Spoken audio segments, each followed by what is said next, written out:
Hello and welcome to Andertons TV. My name is Jack Duxbury. Oz is behind the camera. And this is the MD850 from Mayer EMI synthesizers, but we're going to call it the Vibes.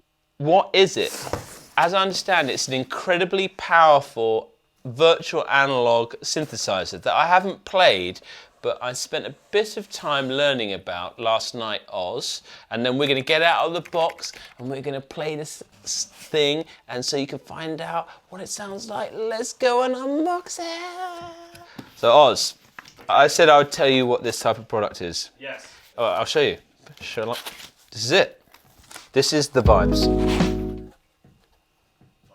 5-10 years ago, I would have not got this. Okay.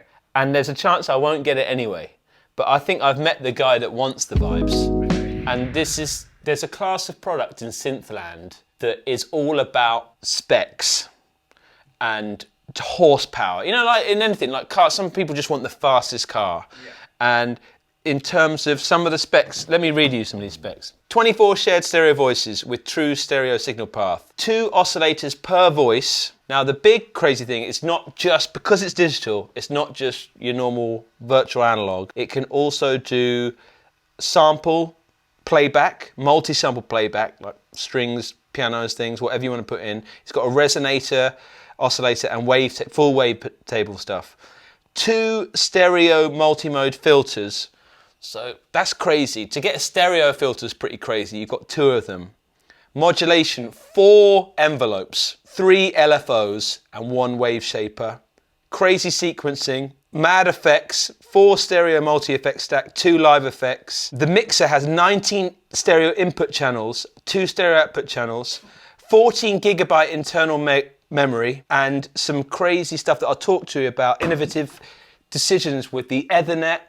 It's an absolute powerhouse. I often struggle with these because I just care about what it sounds like and feeling vibes from it. And I watched a lovely interview with the chap that made this thing, and I think that's why they renamed it, because they had one called the MD900, which everyone was like, yeah, this is amazing. And it's a primo synth. Check out the links below for the pricing and stuff. So it's an absolute powerhouse. One great thing is, Oswald, it's got all of these USB 3 USB host ports. Yeah, that was the first thing that caught my eye, was the USBs and the Ethernet port.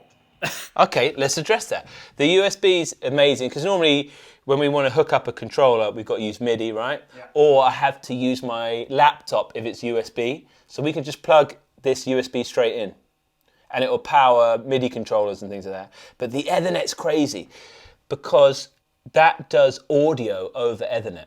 Because if you've ever tried to use audio and MIDI at the same time, ground loop issues. Okay.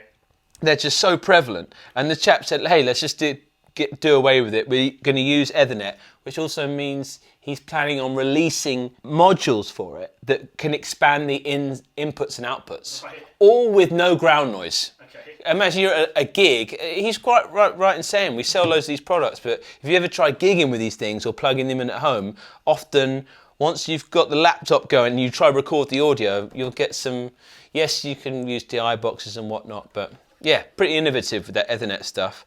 So let's grab a keyboard and hopefully we can just plug it in USB, which is going to be a dream for us because normally we go running around for loads of weird cables.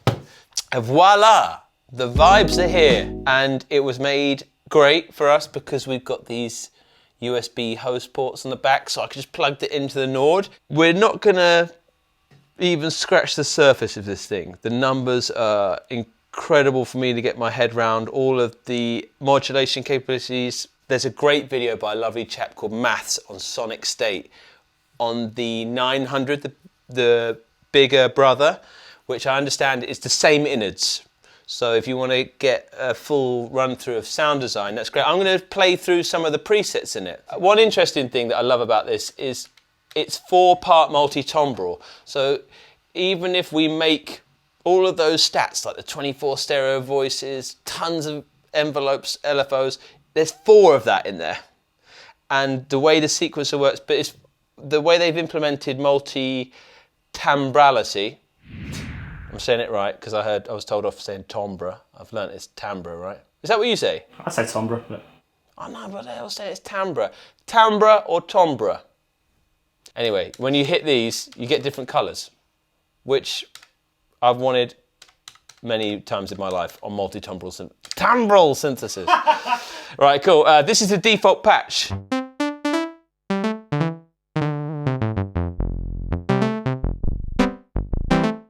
It's pretty patchy.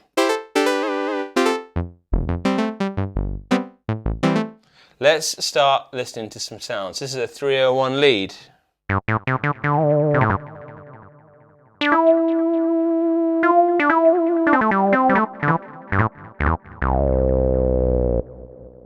'70s bass.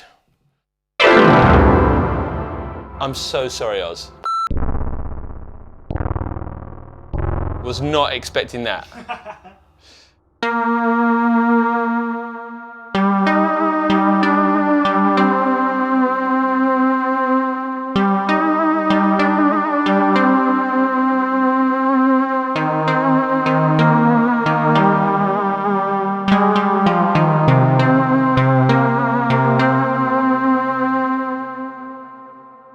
Let's see.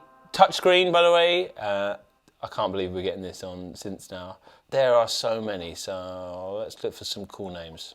Ascension pad. I feel like every synth has an Ascension pad. It does. I wonder if there's something I'm missing out. It's probably like an old Genesis song that I don't know about.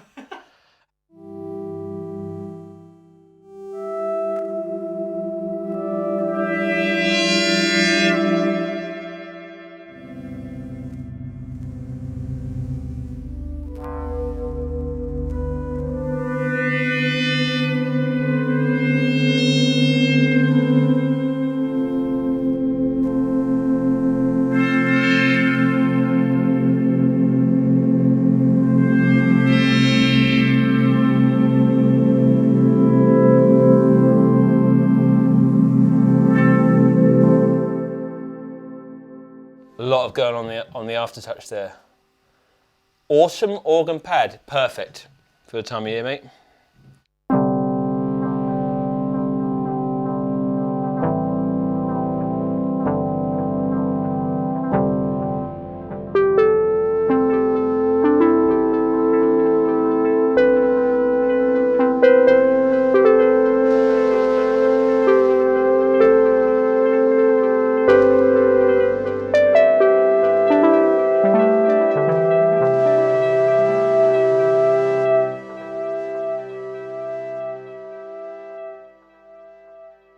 Coming alive a bit, isn't it? This is what I feel the Waldorf Iridium is the similar, and the Quantum. And if I was someone that wanted to perform without a computer, it's like carrying around 4 monster synths in a box. So I can understand the value of proposition. Let's see if there's a sequence here. Bass sequencer.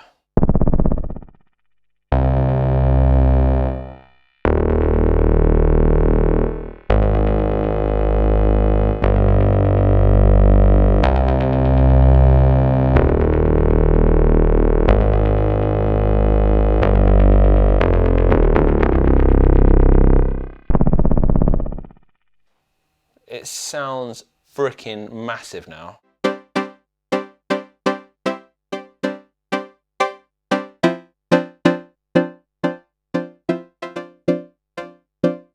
You can see the screen there where I'm flicking through the wavetable. Let's go back to the voices, part A, and keep going. Beast reverb.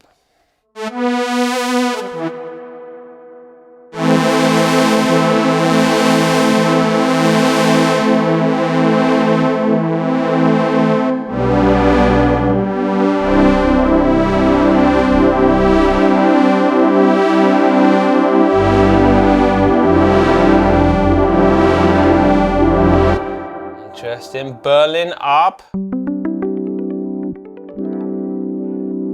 Woo!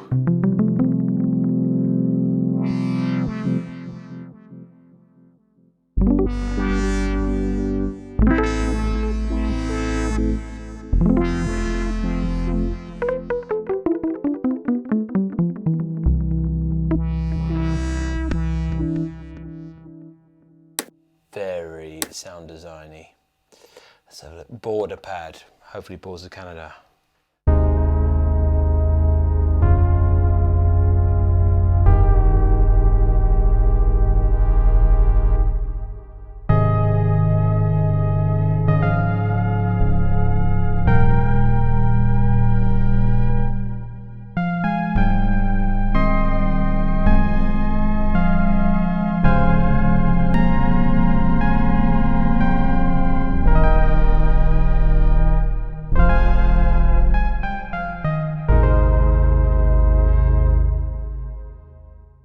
Cold strumming, like Danish Pete.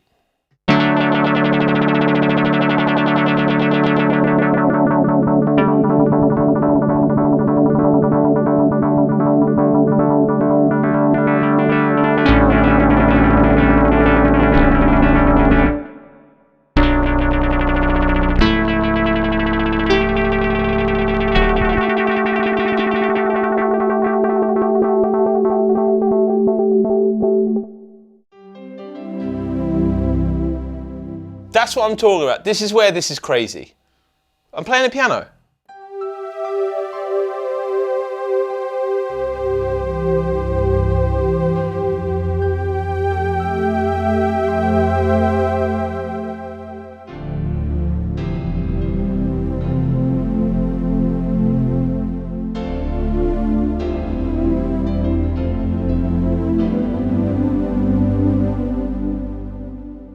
Damaged fundament.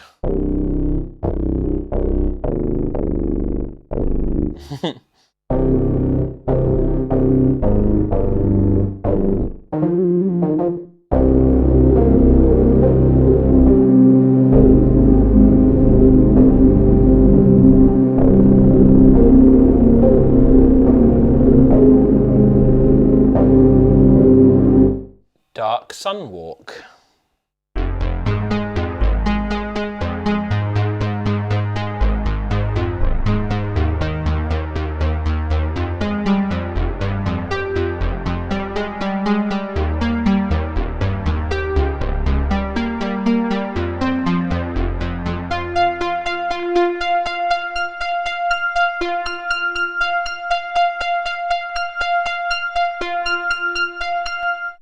Digital tape.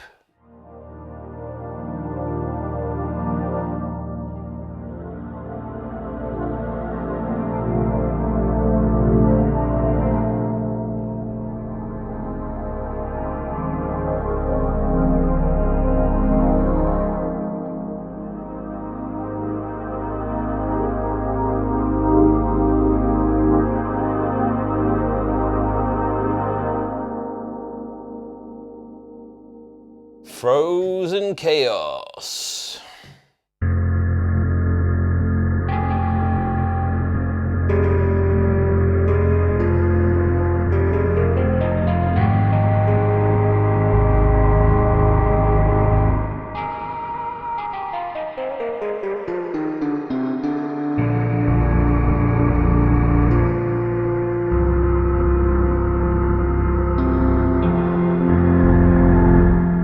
In the full interest of disclosure, we couldn't, by the life of us, get the sustain pedal working. So some of these patches, and with all these voices, I'd love to get it going. I can't figure out, just to show you the depth of it, maybe to allude, all these buttons get you straight into things. Look at what's happening to that oscillator.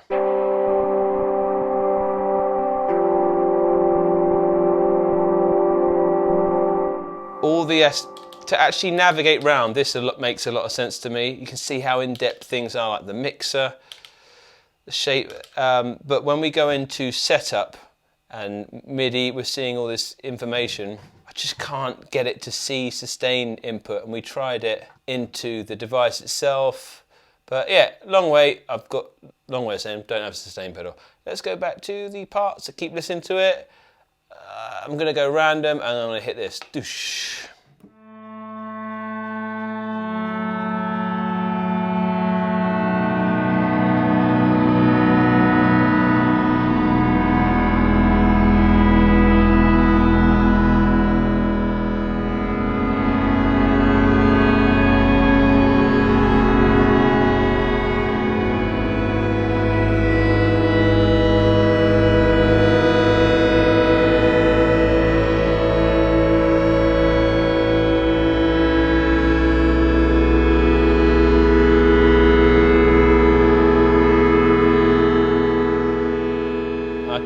to T, we're on to T. Let's try this. Synthesizer music. Okay, does your analog synth do that? No, it doesn't. Can it play a chord of it? Synthesizer music. Synthesizer music. Synthesizer music. Synthesizer music. Stop. Start the action. Start the action. Start the action. Start the action. Whoa! Hello. Heyo. The Force.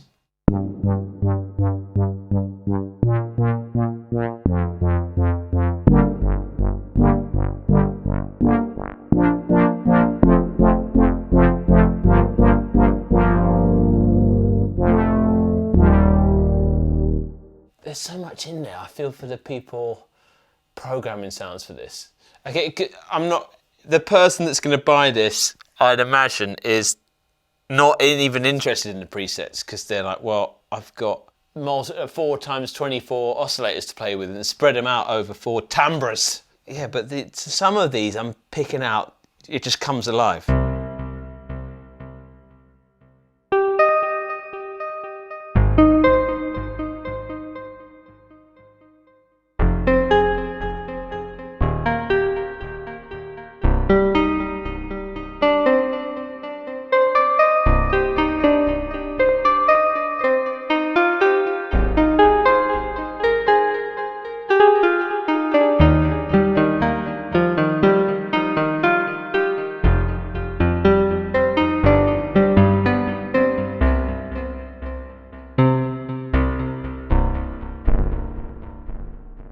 Okay, we're getting down to the end here, V, W, all the stuff at the end. So that means we've gone through a lot of those patches. Just to remind you, what you were hearing was just one part. And I think if I hit voice architecture, you can see what makes up that part. Couple oscillators, the flexibility in the oscillators, the amount of polyphony, the amount of LFOs and ADSRs times 4. And then when you're working in multi-timbres, you shouldn't ever get lost because of the color system. Check out Math's Sonic State video where he goes into... Oz, you had a little glance at the manual. How big was it? It's 96 pages. A 96-page manual. So there's a lot to grow into there, and forgive me, there's no way I was ever going to get to going through all of it. But hopefully there's a little flavour. Maybe we can pit it against some other things in the future. So the vibes from Maya or Mayer? Mayer. Let's see, Mayer, John Mayer. John Mayer's got into synths. That's great. Vintage Pad, thanks so much for watching, and I'll see you again soon on Andertons. This is called Vintage Pad. Please be playable. Yes.